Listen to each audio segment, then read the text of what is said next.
¿Cómo estáis, almas nocturnas? Espero que preparados para disfrutar de un nuevo relato para no dormir. Veo que algunos sois como yo, dormís mejor escuchando un horror. Os leo en comentarios y no olvidéis dar like si os ha gustado. Ya comenzamos. Aileen Wuornos y Jodi Arias, dos rostros de la psicopatía femenina contemporánea. Durante décadas, la criminología y la psicología forense construyeron gran parte de sus teorías sobre la psicopatía observando principalmente a hombres violentos. Los asesinos en serie más estudiados del siglo XX, Ted Bundy, Jeffrey Dahmer, John Wayne Gacy o Edmund Kemper, sirvieron como modelos para entender conceptos como la ausencia de empatía, la manipulación, el narcisismo patológico o la violencia depredadora. Sin embargo, cuando las mujeres aparecían dentro de los estudios criminales, normalmente eran asociadas a delitos distintos, envenenamientos, asesinatos domésticos, infanticidios o crímenes vinculados al entorno familiar. La aparición de Aileen Wuornos alteró profundamente esa visión. Su caso obligó a los criminólogos a replantearse la idea tradicional de la criminalidad femenina, porque su conducta imitaba patrones históricamente asociados a asesinos seriales masculinos.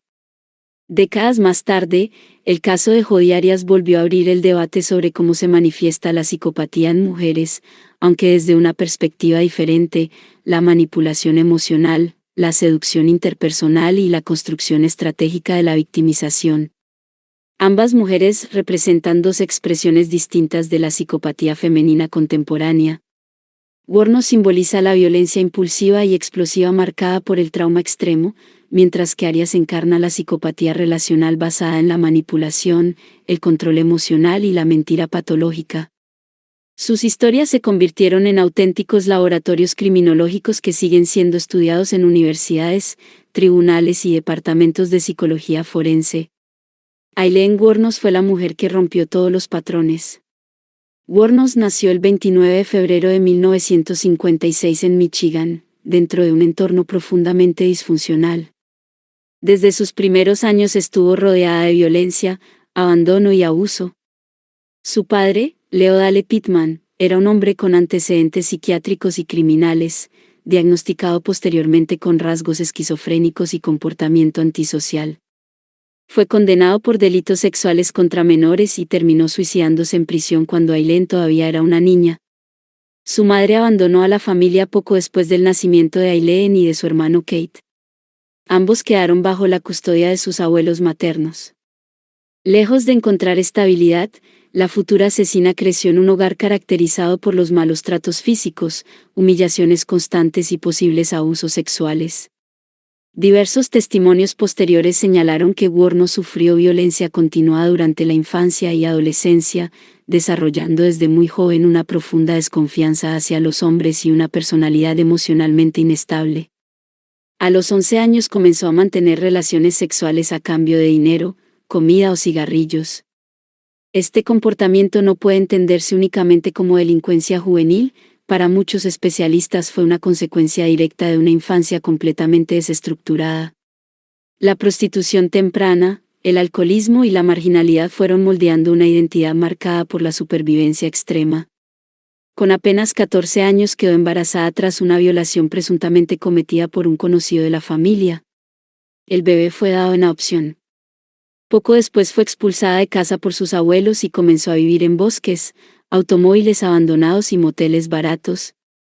Aquella adolescente sin apoyo emocional iniciaba un camino que terminaría convirtiéndola en uno de los casos más estudiados de la criminología moderna.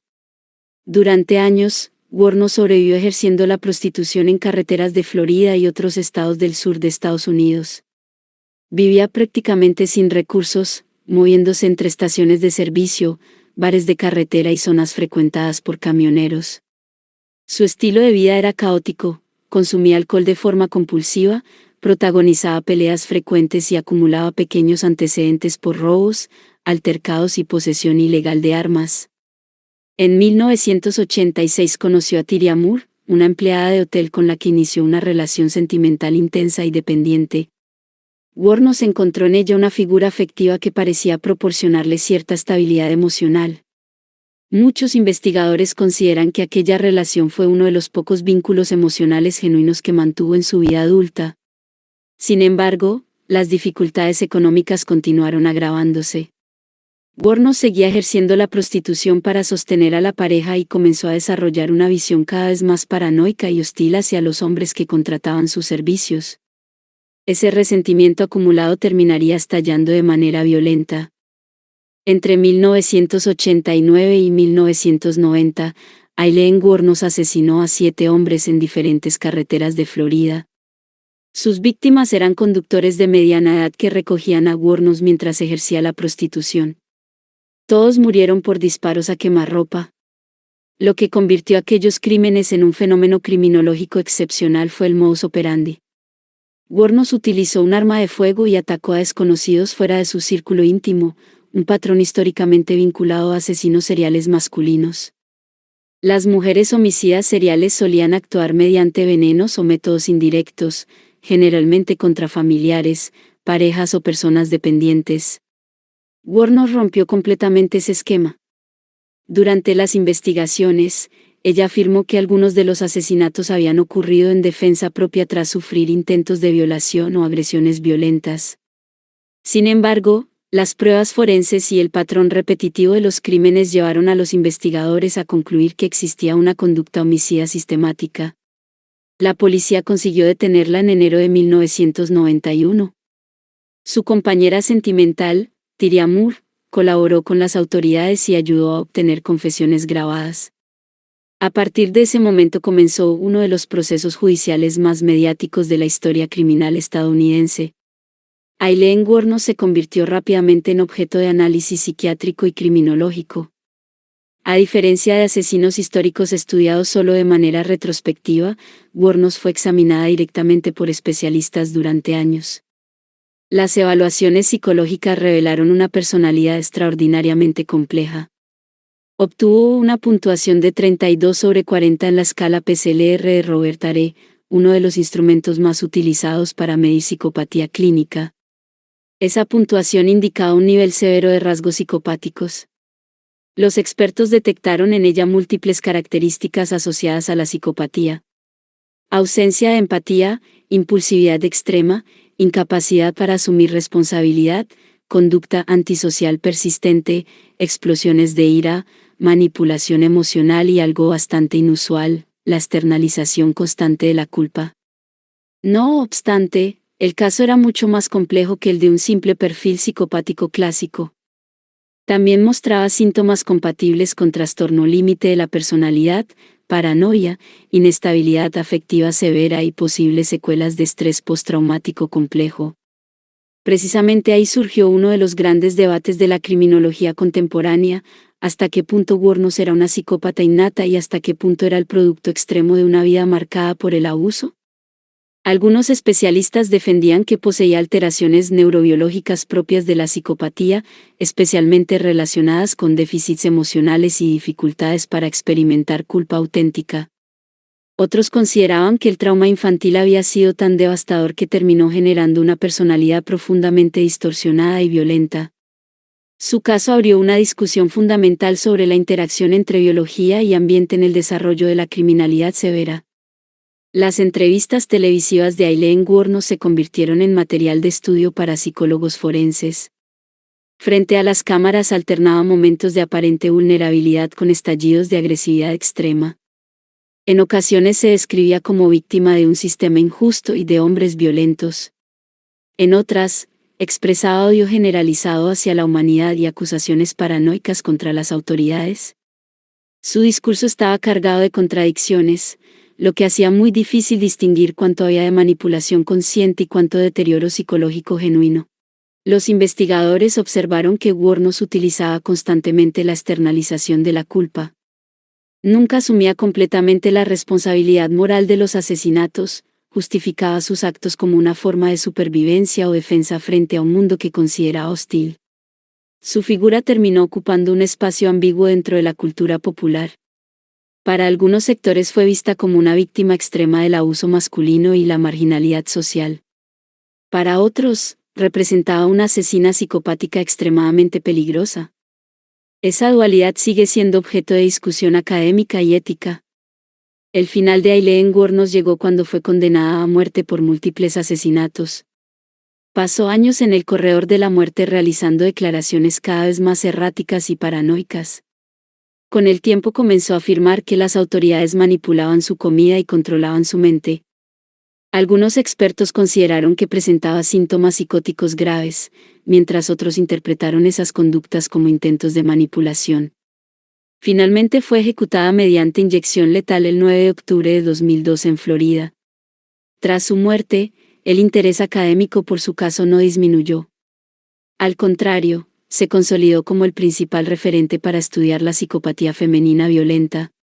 Su vida permitió analizar cómo convergen trauma, marginalidad, violencia sexual, trastornos de personalidad y posibles factores biológicos dentro de una misma figura criminal. Hasta hoy, Aileen Wuornos sigue siendo uno de los nombres más estudiados en psicología forense y criminología moderna. Si te gustaría seguir profundizado en este caso, no te puedes perder la película Monster, protagonizada por Charlize Theron.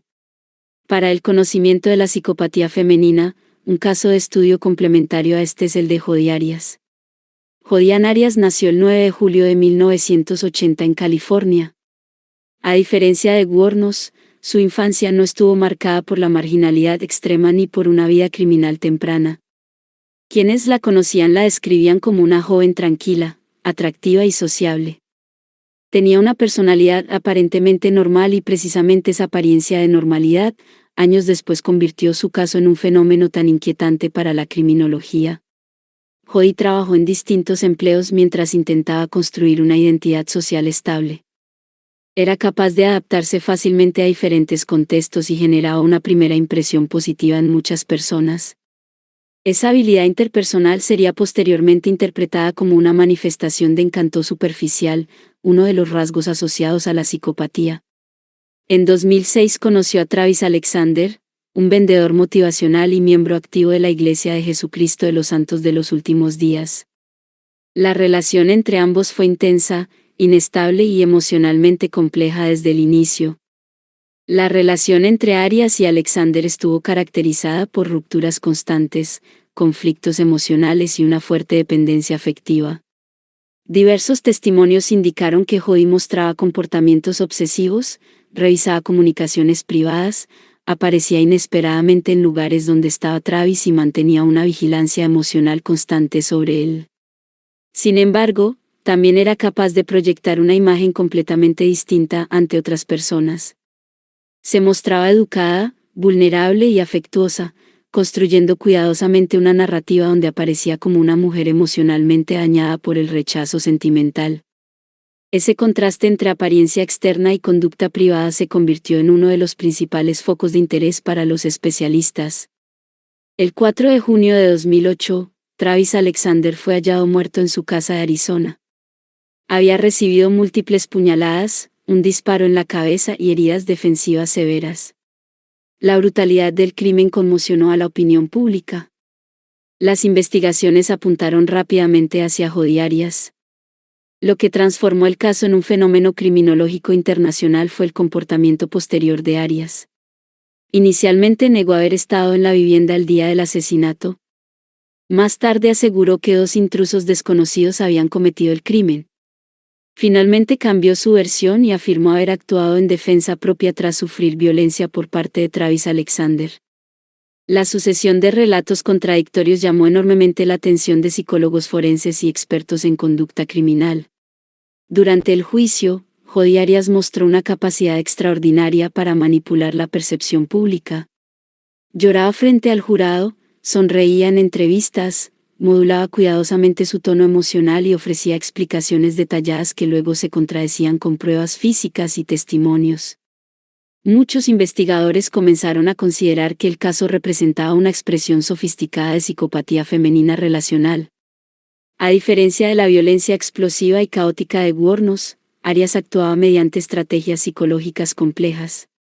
Seducción interpersonal, victimización calculada, mentiras patológicas, manipulación emocional, una construcción estratégica de la imagen pública y la capacidad para adaptarse al contexto social. Su comportamiento evidenciaba una gran habilidad para instrumentalizar las emociones ajenas. Durante el juicio surgieron múltiples debates diagnósticos. Algunos especialistas consideraban que Arias sufría trastorno límite de la personalidad debido a su dependencia emocional, miedo al abandono y conductas obsesivas. Otros expertos señalaron que muchos de sus comportamientos iban más allá del trastorno límite y encajaban mejor con rasgos psicopáticos de alta funcionalidad. La principal diferencia radicaba en la frialdad emocional mostrada después del asesinato y en su capacidad para sostener mentiras complejas durante años sin aparente remordimiento auténtico. En criminología moderna, el caso Arias es especialmente importante porque permitió estudiar cómo algunas mujeres psicópatas utilizan mecanismos distintos a los observados habitualmente en hombres. Mientras muchos psicópatas masculinos recurren a la intimidación directa, la dominación física o la agresividad visible, Arias empleaba herramientas mucho más sutiles. Por ello, numerosos investigadores consideran que representa uno de los ejemplos más claros de psicopatía interpersonal femenina contemporánea. El juicio contra Jodi Arias se convirtió en un espectáculo televisivo seguido internacionalmente. Las largas declaraciones de la acusada permitieron a especialistas analizar minuciosamente sus expresiones emocionales, contradicciones y mecanismos defensivos. Uno de los aspectos más estudiados fue su aparente desconexión emocional respecto al sufrimiento de la víctima. Aunque afirmaba sentirse devastada por la muerte de Travis Alexander, muchas de sus respuestas parecían orientadas principalmente a proteger su propia imagen. Los expertos observaron patrones frecuentes de manipulación con respuestas evasivas, un uso estratégico del llanto y cambios repentinos de actitud. A diferencia de Wuornos, cuya agresividad era visible y explosiva, Arias mostraba una psicopatía mucho más socialmente integrada y difícil de detectar. Ese aspecto convirtió su caso en una referencia fundamental para comprender cómo ciertas personalidades psicopáticas femeninas pueden desenvolverse durante años dentro de contextos aparentemente normales. En 2013, Jodi Arias fue declarada culpable del asesinato de Travis Alexander y posteriormente condenada a cadena perpetua. Su caso continúa siendo estudiado en universidades y programas de psicología forense debido a la enorme cantidad de material audiovisual disponible. Las grabaciones policiales, entrevistas y sesiones judiciales ofrecen una oportunidad excepcional para analizar la comunicación verbal y no verbal de una personalidad altamente manipuladora. Arias se transformó en un modelo de estudio complementario al caso Wuornos porque mientras Wuornos representa la psicopatía femenina impulsiva, marginal y violentamente explosiva, Arias simboliza la psicopatía funcional, relacional y emocionalmente calculadora. Ambos casos demostraron que la psicopatía femenina no puede reducirse a un único patrón conductual. Si quieres seguir conociendo más detalles, no te puedes perder la película Jodi Arias, Dirty Little Secret. Wuornos y Jodi Arias ocupan hoy un lugar central dentro de la criminología contemporánea porque obligaron a replantear muchas ideas tradicionales sobre la violencia femenina. Wuornos mostró que una mujer podía desarrollar patrones homicidas extremadamente similares a los de asesinos seriales masculinos, utilizando violencia directa, armas de fuego y ataques contra desconocidos. Su historia permitió debatir intensamente sobre el impacto del trauma extremo, el abuso sexual y la marginalidad en la construcción de la psicopatía. Y Jodi Arias, por otro lado, reveló una dimensión mucho más sutil y sofisticada de la psicopatía femenina. Su caso evidenció cómo la manipulación emocional, la victimización calculada y la seducción interpersonal pueden convertirse en herramientas de control psicológico extremadamente eficaces. En conjunto, ambas mujeres transformaron la manera en que psicólogos forenses y criminólogos entienden la criminalidad femenina severa. Sus casos siguen utilizándose para analizar la relación entre trauma, personalidad, neurobiología, manipulación y violencia. Más allá del impacto mediático, Wuornos y Arias dejaron una huella permanente en el estudio científico de la mente criminal. Sus historias recuerdan que la psicopatía femenina puede adoptar formas muy distintas y que comprenderlas exige observar no solo los crímenes, sino también las complejas trayectorias personales, emocionales y sociales que existen detrás de ellos. Si este video despertó tu curiosidad, demuestra tu apoyo con un like y deja tu comentario. Cada interacción nos impulsa a seguir explorando historias, misterios y datos que merecen ser contados. Y esto es solo el comienzo. Sigue buceando en nuestro canal y prepárate para descubrir secretos, curiosidades y relatos que no te dejarán indiferente.